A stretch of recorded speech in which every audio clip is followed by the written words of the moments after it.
ইসলামে প্রতিটি নবী এবং রাসূলের যুগে এক একটি স্বৈরশাসক ছিল, যাদেরকে জালেম শাসক বলা হয়, যারা ছিল সীমাহীন অত্যাচারী। এদের ভিতরে দুই শাসকের কথা পবিত্র কোরআনে সবচেয়ে বেশি আলোচনা করা হয়েছে। প্রথমটি হচ্ছে ইব্রাহিম আলাইহিসসালামের যুগে নমরুদ এবং দ্বিতীয়টি হচ্ছে মুসা আলাইহিসসালামের যুগের ফেরাউন। আসসালামু আলাইকুম। আজকে আমি ইব্রাহিম আলাইহিসসালামের যুগের বড় জালেম শাসক নমরুদের সকল অত্যাচার সম্পর্কে এবং তার শেষ পরিণতি সম্পর্কে আলোচনা করব। আপনারা শুরু থেকে শেষ পর্যন্ত শুনতে থাকুন, আশা করি ভালো লাগবে। নমরুদ ছিল ইব্রাহিম আলাইহিসসালামের যুগে একটি ভয়ঙ্কর অত্যাচারী শাসক। সে শুধু অত্যাচারী শাসকই ছিলেন না, ছিলেন একজন বড় ধরনের পাপী, যে নিজেকে প্রভু হিসেবে দাবি করত।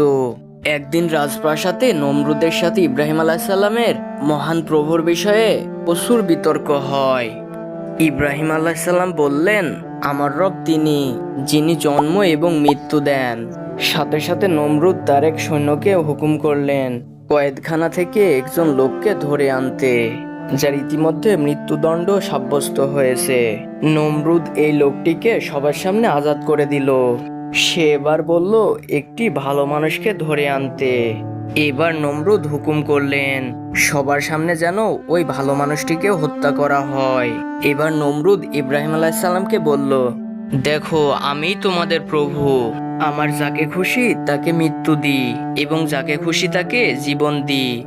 ইব্রাহিম আলাইহিসসালাম এবার বললেন, আমার রব পূর্ব দিকে সূর্য উদিত করেন এবং পশ্চিম দিকে তা অস্ত যাওয়ায়। নমরুদ, তুমি যদি প্রভুই হয়ে থাকো তাহলে এই সূর্যটি পশ্চিম দিকে উদিত করে দেখাও এবং পূর্ব দিকে অস্ত যাইয়ে দেখাও, অতঃপর তুমি কখনোই তা পারবে না। এরপর নমরুদ ইব্রাহিম আলাইহিসসালামের এই যুক্তি শুনে অনেক রাগান্বিত হলো এবং বলল, আমি তোমাকে নয়, আগে তোমার প্রভুকে হত্যা করব, পরে তোমাকে। নাউজুবিল্লাহ।